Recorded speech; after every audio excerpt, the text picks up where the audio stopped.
to get to here in terms of this labor movement. I want to show you guys. Here we go. Tweet here from Jonah Furman. He covers labor issues as well. Go give him a follow, just at Jonah Furman.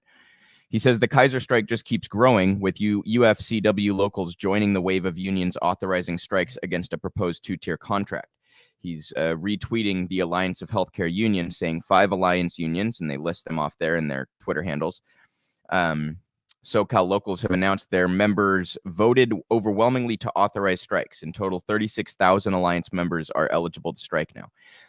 So Kaiser Permanente, obviously the healthcare company, also facing a strike from their workers at the moment, in addition to all of the other ones that we've covered. So it's just fantastic news, you guys. It's really, really fantastic news to see it becoming this sort of universal across all industries and across all locations.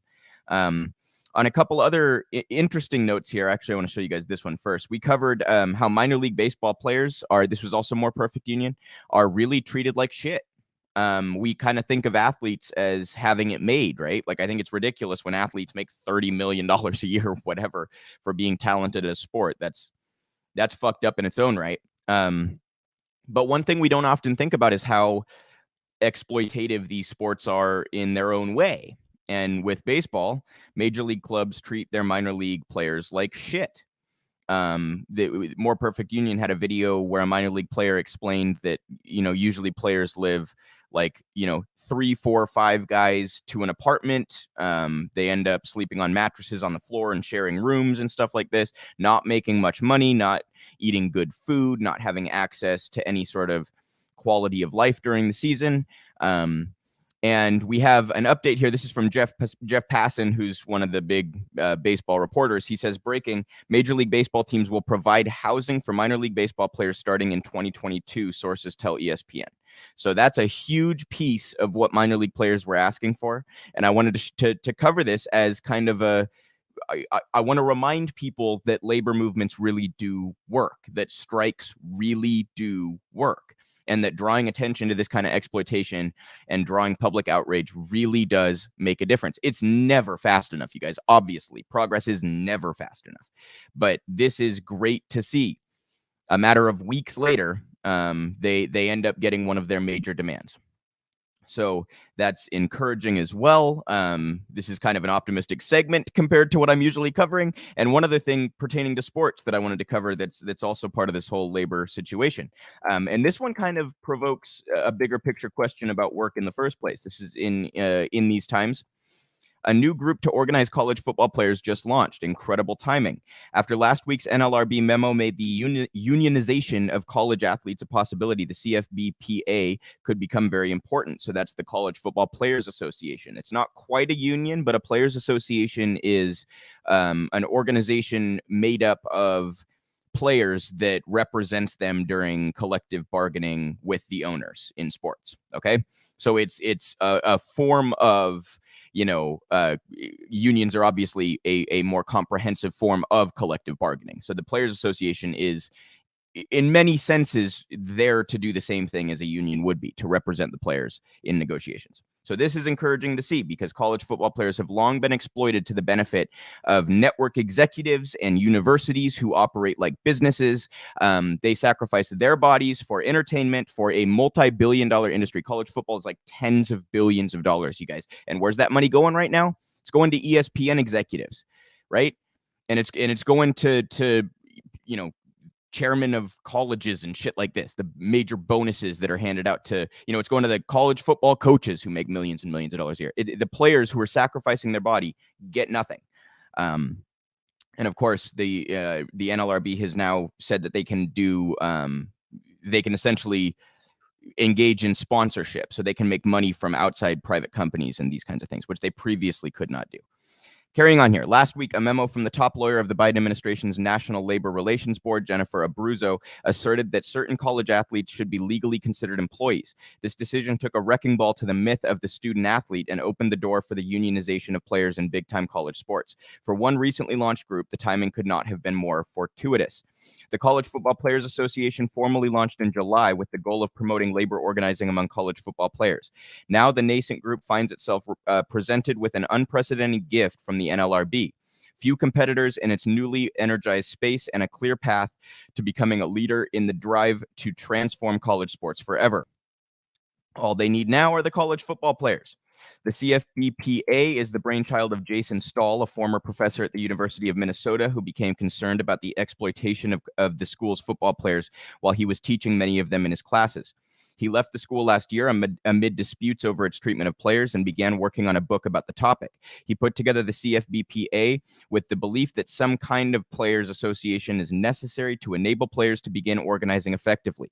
Stahl is the group's executive director. Its advisory board includes current and former college players, ethics and labor law experts, and former University of Minnesota Regent Michael Sue, a longtime advocate of paying college athletes.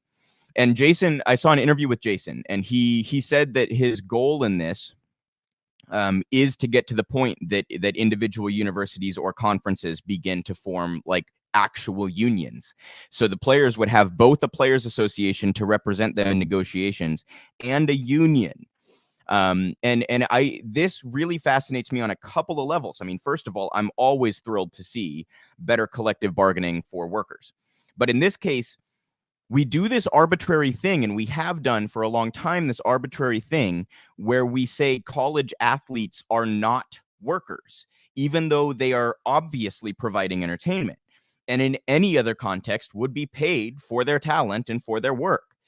But because they're students, they shouldn't be paid. Like what is the justification for that?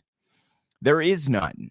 That's absurd. It's insane. The only justification for that is if you want all the shareholders at ESPN and ABC and TNT or whoever the fuck covers college sports and has these massive contracts with the various conferences in the NCAA. If you want the shareholders of these massive networks to monopolize those profits, then you can justify not treating college athletes as workers. But otherwise, like, it's so arbitrary. There's no logic behind that whatsoever. Can you imagine, like, TNT covers the NBA? There's an example, specific example. Can you imagine if TNT got to hoard all of the profits and the players did not see a dime? And we just said, well, they're athletes. Like, it's so arbitrary and ridiculous. It's insane. What if LeBron James went to an online class? Does that mean he shouldn't get paid because now he's a student athlete? I mean, like, do you see how absurd this is? So I think this opens up a broader question about what work actually is. And we talk a lot about this with the federal job guarantee and the sort of wide range of types of jobs that we could utilize people for. To think outside the box in terms of what a job might look like for each individual person and how that job might serve to better society. There are a number of ways that we can go about that. And I really do think one of them is entertainment, you guys. Like, obviously, when we talk politics, we're talking about so much more important things than sports. I am kind of a sports nerd. It's my, like, when I want to turn my brain off from all the shit that's happening in the world, I love to sit down and watch a game and follow the movement of players and all that kind of stuff. It's something I can focus on that doesn't really matter, if that kind of makes sense. It's like turn off all the stuff that makes me angry and focus on this because it's, that kind of thing. So I think there's value in that. I really do. And I'd like to see the financial structure of that, or the economics of that, altered quite drastically, just like I would like to see those structures altered quite drastically in other industries, right? I think that the players should receive a lot more money. I also, in the case of sports, I think the person serving you your beer at the stadium and walking around with peanuts at the baseball game, I think that person should get a lot more money than they currently are. I think they should get more share of the profits than they currently are. And the security, the person checking your ticket at the door, all these people, the people working at the team shop, whatever, right? Like, there's exploitation in sports too, even when the athletes are making $30 million or $20 million or whatever the fuck. And that's absurd, of course. But it's an interesting angle to the whole labor thing, is why I wanted to bring that up.